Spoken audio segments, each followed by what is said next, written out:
हाँ जी। तो नमस्कार भी सभी को। कैसे हो सारे? उम्मीद करूंगा सब बढ़िया होगे, स्वस्थ होगे, मस्त होगे, अच्छे से चल रही होगी आप सभी की तैयारी। तो अपने टॉपिक चल रहा था जंतु जंतुओं में पोषण, बायोलॉजी का टॉपिक था, जिसमें हमने कार्बोहाइड्रेट को कंप्लीट कर लिया था। आज हम कंप्लीट करेंगे प्रोटीन को। किसको? प्रोटीन को। तो वीडियो को लाइक शेयर कमेंट किया करो भाई। बिल्कुल ही नहीं आ रहे आपके रिस्पॉन्स, वीडियो बिल्कुल ही डाउन ही जाती जा रही है, पता नहीं क्या सिस्टम है। तो आप थोड़ा सा देखो भाई, इसको शेयर वेयर करो, स्टेटस वगैरह लगाओ, लोगों तक पहुंचाओ, क्योंकि आपका एक शेयर 10 बंदों को जोड़ेगा। ठीक है? तो शेयर करने में क्या जाता है, लाइक करने में क्या जाता है, तो कर दिया करो भाई। रोज रोज एक ही बात बोलते हैं। गर्मी में आपके लिए क्लासें बना रहे हैं फ्री ऑफ कॉस्ट। हाँ, इसके साथ साथ मैंने एक और चीज सोची है। जैसे ही अपना ये सिलेबस पूरा होता है, तो आप क्या करना है, सिलेबस को साथ कंटिन्यू पढ़ ही रहे हो। उसके बाद में मैंने आज एक चीज एब्जॉर्व की है। हमने राजस्थान सीईटी के बारे में बात की थी, राजस्थान सीईटी के बारे में। किसके बारे में? सीईटी के बारे में, ट्वेल्थ और ग्रेजुएशन दोनों की। तो भाई साहब, इसमें साइंस का वेटेज बहुत है। इसका साइंस का 20 से 25 क्वेश्चन है साइंस के। सबसे ज्यादा वेटेज इसका है, सबसे ज्यादा 20 से 25 क्वेश्चन। और 10 क्वेश्चन है आपके हिंदी के, और यही लमसम 10 क्वेश्चन है आपके राजस्थान जीके के, जिसमें कल्चर आ जाएगा। तो कुल मिलाकर आपको 40 के लमसम क्वेश्चन आपको हमारे इस चैनल से मिल रहे हैं, 40 क्वेश्चन आराम से। हाँ, रीजनिंग भी है भाई, 10 क्वेश्चन रीजनिंग के, और 10 क्या, 25 से 30 क्वेश्चन मैथ और रीजनिंग के, तो 15 क्वेश्चन आप रीजनिंग के मिला दो, 55 क्वेश्चन आपके टोटल होते हैं। आराम से क्वालिफाई हो सकते हो अगर हमारे चैनल से लगातार आप जुड़े रहते हो, तो फ्री ऑफ कॉस्ट। ठीक है? अब अपने टॉपिक पे आते हैं, जंतुओं में पोषण। कार्बोहाइड्रेट के बारे में बात करनी थी, आज बात करेंगे प्रोटीन की। सारी चीजें एक दूसरे से कनेक्ट है, तो कनेक्ट करके पढ़ोगे तो और मजा आएगा। तो करते हैं शुरू। प्रोटीन। प्रोटीन सभी जानते हो, प्रोटीन ये होता है, प्रोटीन वो होता है ना। ये खाइए प्रोटीन बढ़ेगा, वो खाइए प्रोटीन बढ़ेगा। सारी चीजों के बारे में पढ़ते हैं। जटिल यौगिक होता है भी।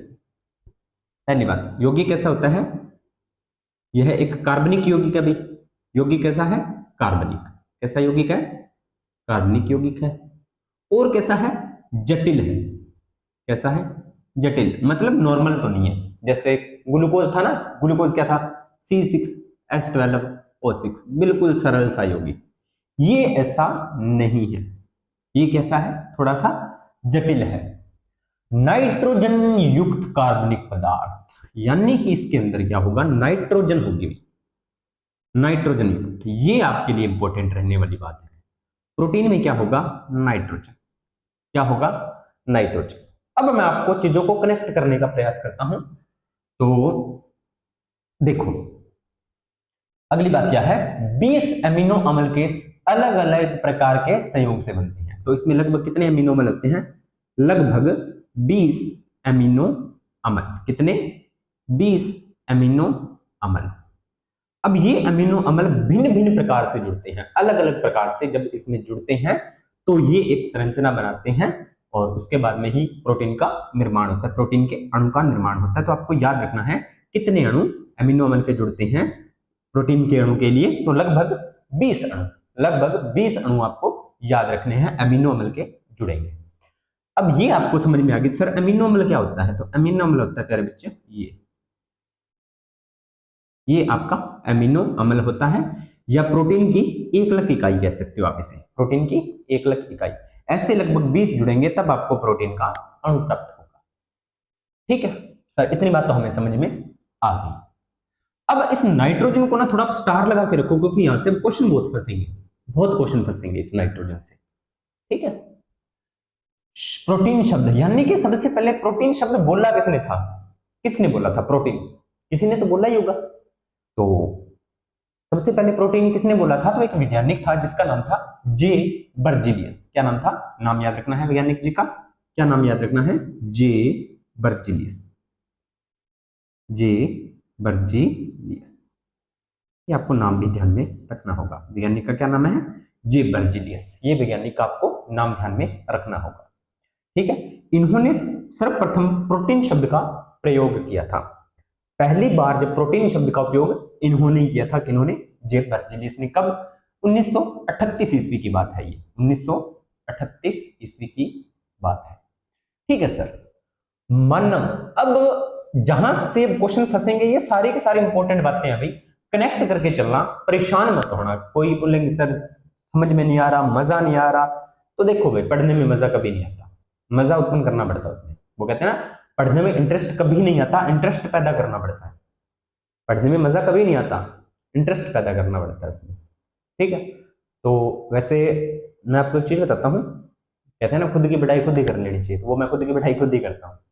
जब मैंने पढ़ाना शुरू किया था साइंस ऑफलाइन, तो बहुत ऐसे हेडिटेशन होती थी, लेकिन मैंने इस तरीके से बच्चों को साइंस पढ़ाया, जो जो बच्चे मेरे से ऑफलाइन पढ़े हुए हैं, वो बच्चे खुद कहते हैं कि सर कभी हमें मौका मिला ना तो हम कंप्लीट साइंस पढ़ेंगे। तो मैंने उनको बोली कि आप एक बार जॉब लग जाओ, उसके बाद आप कंप्लीट साइंस अच्छे से पढ़ना, डिटेल से, बहुत कुछ सीखने को। वो बोले सर हमें साइंस में डर लगता था, लेकिन आपने साइंस को इतना इजी बना दिया कि साइंस हमारे लिए बहुत इजी हो गया, पढ़ने में मजा आता है भी, हाँ साइंस में ऐसे ऐसे होता है। बिल्कुल, तो मजा उत्पन्न करो, उसमें इंटरेस्ट पैदा करो, सब चीजें हो। बात इंटरेस्ट की है, सब इंटरेस्ट का खेल है। ठीक है। तो प्रोटीन मानव के संरचनात्मक पदार्थ के साथ साथ अन्य कार्य भी करती है। तो पहले संरचनात्मक पदार्थ, मानव के संरचनात्मक पदार्थ के साथ साथ अन्य कार्य भी करती है। तो अन्य कार्य के बारे में बाद में हम जिक्र करेंगे कि अन्य कार्य ये क्या क्या करती है। पहले संरचनात्मक के बारे में देख लेते हैं कि मानव की संरचना में, मानव की संरचना में, संरचना बनाने में यह महत्वपूर्ण है। संरचना बनाने में कैसे, देखो कैसे इंपॉर्टेंट है, क्योंकि हमारे शरीर में बहुत सी रासायनिक अभिक्रियाएं भी होती हैं। तो संरचना बनाने में ये कैसे इंपॉर्टेंट है, ये क्या है, नाइट्रोजन। थोड़ा सा मैं अगर आपको डीएनए में लेके चलूं, अब हमारे शरीर में गुणसूत्र कितने होते हैं, 46। कितने गुणसूत्र होते हैं, 46 गुणसूत्र होते हैं। गुणसूत्र में क्या होते हैं, डीएनए। क्या होता है, डीएनए। ये होता है हमारा डीएनए। इस डीएनए में होते हैं प्यारे बच्चों नाइट्रोजनी क्षारक। क्या होते हैं, नाइट्रोजनी क्षारक। अब ये नाइट्रोजनी क्षारक किसी ना किसी चीज तो बनेंगे, नाइट्रोजन क्षारक किसी ना किसी चीज से तो बनेंगे। अब हमारी बॉडी में नाइट्रोजन चाहिए तो वो कहां से आएगी, वो आएगी प्यारे बच्चों प्रोटीन से। हमारी बॉडी में नाइट्रोजन चाहिए, वो किससे आएगी, प्रोटीन से। तो प्रोटीन से नाइट्रोजन आई, और इस नाइट्रोजन के अलावा और यौगिकों के द्वारा नाइट्रोजन क्षारक बन गए। कौन कौन से, पिरिमिडिन, प्यूरिन, पिरिमिडिन, फिर उसके बाद adenine, guanine, adenine, guanine, cytosine, thymine, ये सारी चीजें होती हैं। वो जब मैं आपको डीएनए को डिटेल से पढ़ाऊंगा तब मैं आपको सारी चीजें इसमें बताऊंगा कि कैसे कैसे क्या क्या चीजें होती हैं। डीएनए को मेरे पास पूरा कंप्लीट पढ़ा है, कंप्लीट डीएनए। ये डीएनए इतना ही नहीं होता, बहुत लंबा चौड़ा होता है। लगभग अगर मैं डीएनए करवाने बैठ जाऊं तो लगभग 10 क्लासें डीएनए की बनती है। ठीक है। तो मैं आपको अगर जब 11th 12th की बायोलॉजी करवाऊंगा उसमें करवाऊंगा। तो इस मानव प्रोटीन से नाइट्रोजन क्षारक बने। अब ये नाइट्रोजन क्षारक से बनेगा डीएनए। ठीक है। अब मैं आपको चीजें बताता हूं, देखो अब इसको समझो। प्रोटीन में क्या होता है, नाइट्रोजन। इस नाइट्रोजनी क्षारक से बनते हैं नाइट्रोजनी क्षार। ये नाइट्रोजनी क्षार मिलकर क्या बनाते हैं, डीएनए। डीएनए मिलकर क्या बनाते हैं, गुणसूत्र। गुणसूत्र किस में पाए जाते हैं, केंद्रक में। केंद्र किस में पाया जाता है, कोशिका में। इसके अलावा प्रोटीन कोशिकांग बनाने में भी काम आते हैं। कोशिका, मैंने आपको कोशिका चैप्टर करवाया था, वो चीज मैंने पूरे आपको डिटेल से समझाई हुई है। कोशिका मिलकर क्या बनाती हैं, ऊतक। ये भी हमारा हो गया। ऊतक मिलकर क्या बनाते हैं, अंग।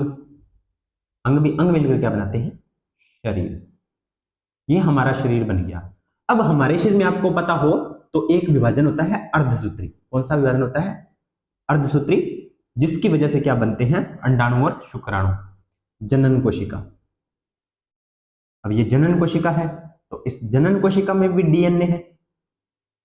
अब ये डीएनए वापस लगातार ये सर्किल चलता रहता है।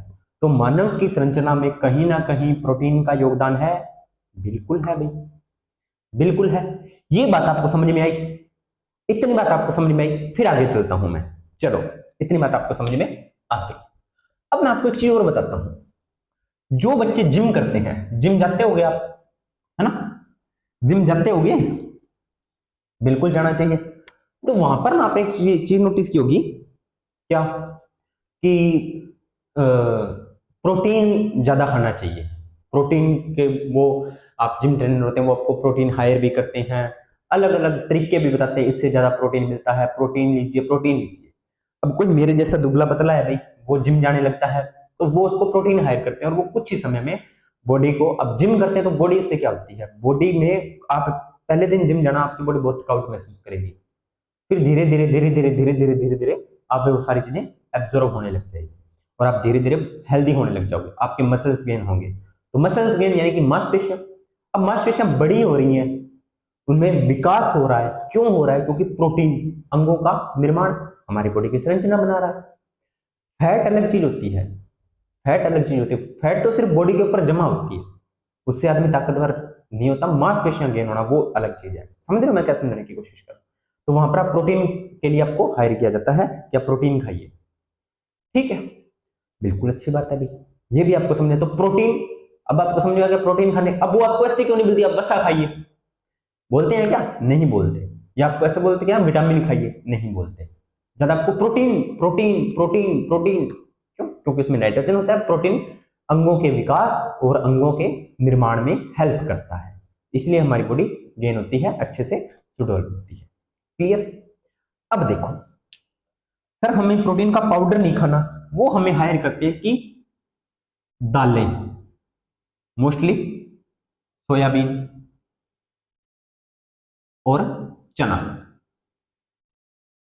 मोस्टली ये होती है, सोयाबीन और चना आपको हायर किया जाता है खाने के लिए। वैसे अन्य दालें भी होती हैं भाई, ये नहीं बोल रहा कि अन्य भी नहीं होती, अन्य होती है, लेकिन मोस्टली ये हायर की जाती है, ठीक है।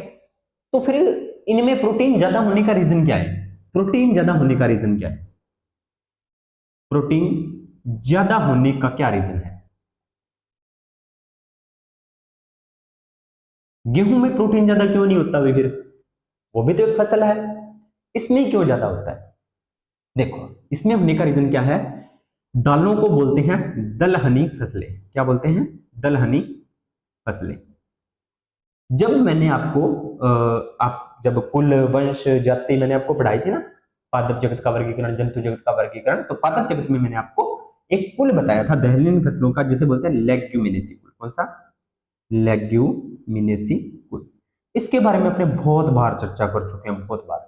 लेग्यूमिनेसी कुल के जो पादप होते हैं, मैं यहाँ पर लेग्यूमिनेसी कुल का एक पादप बना रहा हूं, ठीक है, ये पादप होता है। अब इस पादप को क्या चाहिए, इस पादप को कम पानी की आवश्यकता होती है, मतलब ये कम पानी के अंदर भी सरवाइव कर जाते हैं, इसलिए आपने देखा होगा कि इन फसलों को बरानी भूमि में बोया जाता है। कौन सी भूमि में? बरानी भूमि में, क्योंकि बरानी भूमि में पानी कम लगता है, इसलिए इनको बरानी में भी बो देते हैं, क्योंकि इनको पानी की आवश्यकता कम होती है, ठीक है। चलो यहां तक तो बात ठीक है। अब बरानी भूमियां आपने कभी भी पेस्टिसाइड बहुत कम छिड़काव करते हुए देखा होगा, यूरिया खाद वगैरह, है ना, नहीं देखा, ठीक है। तो होता क्या है, अब इन एक एक जीवाणु होता है जिसका नाम होता है राइजोबियम। क्या नाम होता है? राइजोबियम। अब ये जीवाणु है, ठीक है, तो मतलब ये है परपोषी। क्या होता है ये? परपोषी। ये पादप है तो ये होता है स्वपोषी। इस बेचारे ने बहुत कंपटीशन की तैयारी की, नीट के एग्जाम दिए, लैब असिस्टेंट के दिए, रेलवे के दिए, नहीं सिलेक्ट हुआ। अब सिलेक्ट नहीं हुआ तो शादी भी नहीं हुई बेचारे की। अब शादी नहीं हुई तो पेट के लिए, पापी पेट के लिए कुछ ना कुछ तो करना ही पड़ता है। ये भाई साहब इधर उधर भटक रहे थे, और भटकते भटकते इसके नीचे आके बैठ गए, इसके नीचे आके बैठ गए। स्टोरी बता रहा हूँ, रियल में ऐसा नहीं होता, ताकि आपको समझ आए। इसके नीचे आके बैठ गए और उदास बैठे थे। तो इस पादप ने बोला, क्या हुआ भाई, उदास क्यों बैठे हो? तो इसने बोला कि भाई मैंने बहुत तैयारी की, सिलेक्शन नहीं हुआ, और शादी भी नहीं हुई, घर वालों ने भी निकाल दिया, करूँ तो क्या करूँ, मुझे बहुत भूख लगी है। तो ये कहता कि चलो कोई बात नहीं, आप ऐसे करो, पहले खाना खाओ फिर बात करते हैं। तो ये इसको भोजन प्रदान कर देता है। ये बंदा कहता है, भैया आपने मेरे बारे में इतना सोचा है, मैं आपके लिए कुछ करना चाहता हूँ। राइजोबियम इसको बोलता है कि मैं आपके लिए कुछ करना चाहता हूं। तो ये बोलता है भाई तू मेरे लिए क्या कर सकता है? तो ये बोला कि जो कोई नहीं कर सकता वो मैं कर सकता हूं। तो इसने बोला क्या कर सकता है? तो इसने बोला कि भाई साहब आपको पता है वायुमंडल में नाइट्रोजन कितनी होती है? तो उसने बोला नहीं। तो इसने बोला कि आप नरेंद्र सर के बायोलॉजी किंग में नरेंद्र क्लास सर के यूट्यूब चैनल पर जाइए, वो अच्छे से पढ़ाते हैं। तो मैं वहां से पढ़कर आया, तो उन्होंने मुझे बताया कि वायुमंडल में 78% नाइट्रोजन होती है। वो बोलता कि चलो ठीक है, अब उससे मुझे क्या? तो ये बोलता है कि आप ऐसे करो, आप इस डायरेक्ट नाइट्रोजन का उपयोग नहीं कर सकते वायुमंडल से। तो ये बोलता है हाँ यार ये तो मैं नहीं कर सकता। तो ये बोलता है कि आप ऐसे करो, मैं ना आपको इस नाइट्रोजन को, वायुमंडलीय नाइट्रोजन को नाइट्रेट और नाइट्राइट में बदल दूंगा। किसमें? नाइट्रेट और नाइट्राइट में बदल दूंगा आपके लिए। और अब आपको बाजार से पेस्टिसाइड लाने की जरूरत नहीं पड़ेगी और आप अच्छी मात्रा में नाइट्रोजन का उपयोग करके अच्छी मात्रा में प्रोटीन उपयोग कर सकते हो। फिर आपकी वैल्यू मार्केट में बढ़ जाएगी, आपकी मार्केट में वैल्यू बहुत अच्छी बढ़ जाएगी। ये बोलता है बात तो ठीक है, एक्सक्यूज मी,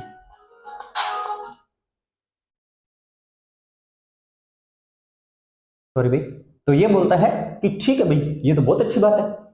तो अब ये राइजोबियम कहता है कि अपने ऐसे करते हैं कि आप मुझे अपने साथ ही रख लो, मैं आपको ना नाइट्रोजन स्थिरीकरण करके दे दूंगा, यानी कि वायुमंडलीय नाइट्रोजन को नाइट्रेट और नाइट्राइट में बदल के देता रहूंगा। आप मुझे रहने के लिए जगह दे दो और खाने के लिए 2 वक्त का खाना दे देना। ये बोलता है ये तो बहुत अच्छी बात है। तो ये दोनों को ही, अब इसको भोजन मिल रहा है, इसको नाइट्रोजन, दोनों को फायदा। तो ये दोनों आपस में बना लेते हैं सहजीवी संबंध। कौन सा संबंध? सहजीवी संबंध। स्क्रीनशॉट लो इसका। सहजीवी संबंध बना लिया, ठीक है। अब सहजीवी संबंध बना लिया, इसको प्रॉपर मात्रा में नाइट्रोजन मिल रही है, तो यह बढ़िया तरीके से नाइट्रोजन का उपयोग करता है और ज्यादा मात्रा में प्रोटीन बनाता है। ठीक है, ज्यादा मात्रा में इसने प्रोटीन बना लिया,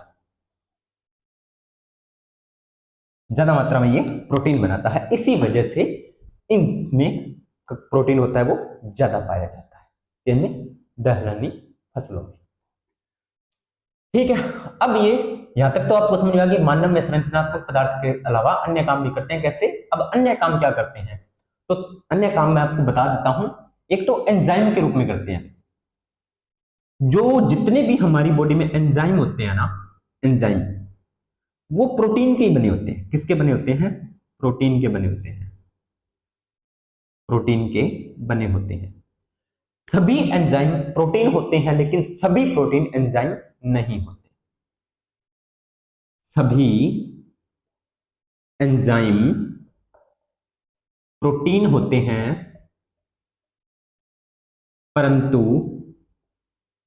सभी प्रोटीन एंजाइम नहीं होते। सभी प्रोटीन एंजाइम नहीं होते, ये बात आपको याद रखनी है। तो इसके अलावा अन्य काम भी करते हैं, आगे चलेंगे। अभी आपको एक एक लाइन का मतलब समझा रहा हूं, ठीक है? यहां तक आपको समझ में आ गया। मानव शरीर, हमारी बॉडी है, उसमें 15% हमारी बॉडी का भाग होता है वो प्रोटीन का ही बना होता है। कितने परसेंट? 15% भाग होता है वो हमारी बॉडी का प्रोटीन का ही बना होता है।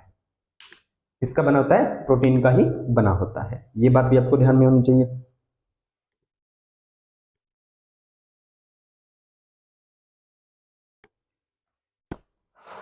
चलिए, अगर हमारी बॉडी में प्रोटीन की कमी हो जाए तो शारीरिक व मानसिक वृद्धि रुक जाती है। अब शारीरिक वृद्धि तो सीधी सी बात है, अंगों का विकास हो रहा है, संरचनात्मक वृद्धि में हेल्प चाहिए। अब प्रोटीन मिलेगा ही नहीं तो शारीरिक वृद्धि ऑटोमेटिकली रुकेगी, कॉमन सेंस की बात है। मानसिक वृद्धि भी रुकेगी भी, ठीक है। अगर ऐसा होता है शिशु में, अगर ये चीज शिशु में हो जाती है तो क्या होता है?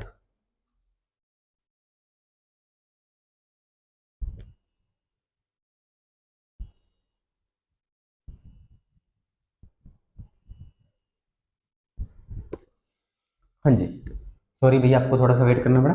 चलिए, अगर प्रोटीन की कमी शिशु में हो जाए तो क्या होगा? तो एक बीमारी होती है, अगर शिशु में शारीरिक व मानसिक वृद्धि रुक जाए तो एक बीमारी होती है जिसे बोलते हैं मैरासम्स। क्या बोलते हैं? मैरासम्स या क्वाशियाकोर। क्वाशियोर, याद रखना है, बड़ा बड़ा क्वा शियोर कोर। ये पूछी गई है एक बार क्वेश्चन, ये एग्जाम में क्वेश्चन पूछा गया है, जिसे सूखा रोग भी बोलते हैं। क्या बोलते हैं? सूखा रोग भी बोलते हैं। ये आपको याद रखना है, ठीक है। यहां तक किसी को कोई परेशानी नहीं होनी चाहिए। बहुत आरामदारी से मैं आपको प्रोटीन करवा रहा हूं क्योंकि थोड़ा सा टफ पड़ता है। इसके बाद में प्रोटीन के प्रकार, तो 3 प्रकार होते हैं भाई। एक तो सरल प्रोटीन, संयुग्मी प्रोटीन और व्युत्पन्न प्रोटीन। नाम से ही पता लग रहा है, सरल प्रोटीन वे ये केवल अमीनो अम्लों से बनते हैं बस, यानी कि इसमें सिर्फ अमीनो अम्ल जुड़कर ही प्रोटीन बनाएंगे। For example albumin, albuminoid, globulin. याद रखना है, तीनों के बारे में मैंने बताया हुआ है, ब्लड में पाए जाते हैं ना मोस्टली, एल्ब्यूमिन, एल्ब्यूनॉइड, ग्लोब्यूलिन, ठीक है। तो ये तीन, ये एल्बुमिन और ग्लोबुलिन तो ब्लड में पाया जाता है, ये तो मैंने आपको ब्लड वाले चैप्टर में करवाया था। इसमें केवल क्या होते हैं? अमीनो अम्ल होते हैं। ये एक प्रकार के सरल प्रोटीन होते हैं। अगला है संयुग्मी प्रोटीन। संयुग्म, संयुग्म, संयुग्म का मतलब होता है एक दूसरे के साथ जुड़ना, एक दूसरे के साथ जुड़ना, ठीक है। तो ऐसा प्रोटीन जिसका संयोजन प्रोटीन के अतिरिक्त अन्य किसी अणु से भी रहता है, यानी कि संयुग्म प्रोटीन में क्या होगा? एक तो प्रोटीन का अणु होगा, दूसरा कोई अन्य अणु होगा, और उसके द्वारा जो अणु बनेगा वो होगा आपका संयुग्मन अणु या संयुग्मन प्रोटीन। प्रोटीन के साथ कुछ अन्य भी जुड़ेगा। सर समझाइए। Nucleo protein. कौन सा? Nucleo protein. नाम क्या है? Nucleo protein. तो इसमें क्या होगा? एक तो न्यूक्लिक अम्ल होगा, न्यूक्लिक अम्ल, और एक क्या होगा आपका? प्रोटीन। तो ये आपका कौन सा हो जाएगा? संयुग्मी प्रोटीन। उसके बाद में ग्लाइको प्रोटीन, तो एक ग्लाइकोजन, दूसरा प्रोटीन, तीसरा फोस्फोप्रोटीन, एक फॉस्फोरस और दूसरा protein. Nucleo protein, glyco protein और फोस्फोप्रोटीन, ये भी आपको याद रखना। अगला है व्युत्पन्न प्रोटीन। प्राकृतिक प्रोटीन के आंशिक जलीय अपघटन से प्राप्त होते हैं। तो व्युत्पन्न का मतलब एक प्रोटीन से उत्पन्न किए जाएंगे। तो कैसे होगा? प्राकृतिक प्रोटीन होगा, उसका आंशिक रूप से जल अपघटन किया जाएगा, तो उससे अपने को व्युत्पन्न प्रोटीन प्राप्त हो जाएगा। अब इसके कार्य देख लेते हैं थोड़े से, क्या होते हैं हमें देख लो। कोशिकाओं की वृद्धि व मरम्मत से, बिल्कुल पढ़ ही लिया। अनेक जटिल प्रोटीन मेटाबॉलिक क्रियाओं में एंजाइम का कार्य करते हैं, बिल्कुल। अभी मैंने आपको बताया कि सभी एंजाइम प्रोटीन होते हैं, लेकिन सभी प्रोटीन एंजाइम नहीं होते। मेटाबॉलिक, जैसे हमारे भोजन में कुछ बन रहा है, कुछ टूट रहा है, तो इसमें एंजाइम्स जरूरी होते हैं। तो पाचन तंत्र में मैंने आपको करवाया ही था, हम भोजन ग्रहण करते हैं तो उसको एंजाइम्स ही तो तोड़ते हैं। भोजन के जटिल अणुओं को सरल अणुओं में तोड़ने का काम क्या होता है? पाचन होता है। तो उसमें एंजाइम्स चाहिए, उसको तोड़ने के लिए एंजाइम्स चाहिए। तो वो एंजाइम किसके बने होते हैं? वो एंजाइम प्रोटीन के बने होते हैं। तो प्रोटीन हमारी बॉडी में एक्स्ट्रा काम कर रही है ना। मेन काम इनका क्या था? संरचनात्मक पदार्थ, लेकिन इसके साथ साथ अन्य कार्य मैंने आपको बताया था ना, आगे पढ़ाऊंगा तो आ गया ये। तो एंजाइम्स का कार्य भी करते हैं। हार्मोन के संश्लेषण में, यानी कि कुछ हार्मोन होते हैं ना, वो प्रोटीन से भी बनते हैं, सारे के सारे नहीं। कुछ हार्मोन ऐसे होते हैं जो प्रोटीन से बनते हैं, तो हार्मोन के संश्लेषण के लिए भी प्रोटीन जिम्मेदार है। हार्मोन्स भी हमारी बॉडी में जरूरी है। तो एंजाइम्स अपने पढ़ लिया। हार्मोन्स में आपको जब अंतःस्रावी ग्रंथियां पढ़ाऊंगा तब मैं आपको हार्मोन को डिटेल से समझाऊंगा। एचबी के रूप में शरीर में गैसीय संवहन के रूप में भी कार्य करता है। एचबी क्या है? हीमोग्लोबिन। हीमोग्लोबिन होता है। तो हीमोग्लोबिन में कौन सा प्रोटीन होता है? ग्लोब्यूलिन, ग्लोबिन प्रोटीन होता है। वो फिर किस काम में आता है? गैसों के संवहन में, ऑक्सीजन और CO2 के परिवहन में। एंटीबॉडी के रूप में शरीर की रक्षा करता है। एंटीबॉडी पढ़ाई थी, जरूरत नहीं है बताने की। अब इसके स्रोत क्या है? तो स्रोत वैसे तो आपको मोस्टली पता चल लग ही गया है, लेकिन फिर बता देता हूं। तो दूध इसका होता है। दूध में कौन सा प्रोटीन होता है? Casein protein. पूछा गया क्वेश्चन, दूध में कौन सा प्रोटीन होता है? Casein protein. उसके बाद में अंडा, कली, बादाम, दाल, सोयाबीन, पनीर, मांस, मछली, अंडे की जर्दी, इन सभी में प्रोटीन होता है भाई अधिक मात्रा में। तो मोस्टली इसमें भी माना जाता है। वैसे एक शैवाल होता है जिसका नाम होता है क्लोरेला, बहुत बार मैंने आपको करवाया हुआ है। शैवाल का नाम होता है क्लोरेला, जिसमें लगभग 90 से 95% प्रोटीन पाया जाता है। शैवाल का नाम क्या होता है? क्लोरेला। इससे अंतरिक्ष यात्री ना अपने भोजन के रूप में प्रयोग करते हैं। अंतरिक्ष यात्री अपने भोजन के रूप में इसे प्रयुक्त करते हैं, उपयोग करते हैं। ठीक है, अब एंजाइम बता ही दिया। तो जैव उत्प्रेरक शरीर में होने वाली जैव रासायनिक क्रियाओं को सहायता करता है। परिवहन प्रोटीन रक्त में पाया जाता है। संकुचनशील प्रोटीन गति व चलन के लिए हमारी मांसपेशियों में संकुचन करता है। हम गति कर रहे हैं, इस तरह से यहां जा रहे हैं। अब मैं यहां पर खड़ा हूं, अब मैंने यहां से ऐसे ऐसे करके ऐसे खड़ा हूं, मैं पीछे मुड़कर देखा तो यहाँ पर मांसपेशियां हैं, यहाँ पर हैं, ऐसे हुआ, बॉडी को इस तरह से किया, इस तरह से किया, तो यहाँ पर मेरी मांसपेशियों में संकुचन और शिथिलन हो रहा है, उसमें भी प्रोटीन होता है। तो मांसपेशी, जब मैं आपको पेशी तंत्र पढ़ाऊंगा उसमें बताऊंगा, लेकिन नाम बताते हूँ, एक्टिन मायोसिन। एक्टिन मायोसिन ये प्रोटीन होते हैं, तो ये भी इसमें जिम्मेदार होते हैं। ठीक है, हार्मोन्स बता ही दिया। संरचनात्मक प्रोटीन संरचना के रूप में कार्य करते हैं, बता दिया। रक्षात्मक प्रोटीन संक्रमण से लड़ने में हमारी मदद करते हैं, कुछ प्रोटीन हमारी संक्रमण से लड़ने में भी हेल्प करते हैं। तो इस प्रकार से हमारी बॉडी में प्रोटीन बहुत जरूरी होता है। ठीक है, तो ज्यादा लंबी चौड़ी बात थी नहीं, पर फिर भी मैंने आपको करवा दी है। तो उम्मीद करता हूं आपको ये क्लास अच्छी लगी होगी। अगर क्लास अच्छी लगे तो वीडियो को लाइक किया करो, शेयर किया करो, कमेंट किया करो, चैनल को सब्सक्राइब किया करो। इतनी मेहनत कर रहे हैं तो रिस्पॉन्स दिया करो भाई। ठीक है, और मैंने सीटी के बारे में बता ही दिया। क्लासें इसी तरह से आती रहेंगी, क्लासों में कोई वो नहीं होगा। हाँ, साथ के साथ जैसे अब एनटीपीसी का एग्जाम है, देखते हैं यूट्यूब की गाइडलाइंस पढ़ेंगे, पॉलिसी पढ़ेंगे, अगर उसमें हुआ भी एनटीपीसी एग्जाम का रिव्यू हो तो उसका आपको एग्जाम का रिव्यू भी दिलवाएंगे। हमारे एक स्टूडेंट है जो एग्जाम देने गए, हमने उससे बोला है, देखते हैं अगर यूट्यूब के एल्गोरिथम ये सिस्टम में हुआ तो आपको करवाएंगे, हम किसी चीज की उल्लंघना नहीं करेंगे ना। फिर उसके बाद लैब असिस्टेंट की एग्जाम है, उस पर भी चर्चा करेंगे। एग्जाम के बाद सारी चीजों नई वैकेंसीज आएंगी, उस पर भी चर्चा करेंगे, सारी बातें आपके साथ शेयर करेंगे, कोई वो दिक्कत वाली बात नहीं है। ठीक है, तो उम्मीद करता हूँ आपको ये क्लास अच्छी लगी होगी। अगर क्लास अच्छी लगी हो तो वीडियो को लाइक किया करो, शेयर किया करो, कमेंट किया करो। मिलते हैं नई वीडियो, नई टॉपिक। अगला टॉपिक रहेगा अपना वसा। ठीक है, तो वसा टॉपिक के साथ, तब तक आप सभी का धन्यवाद।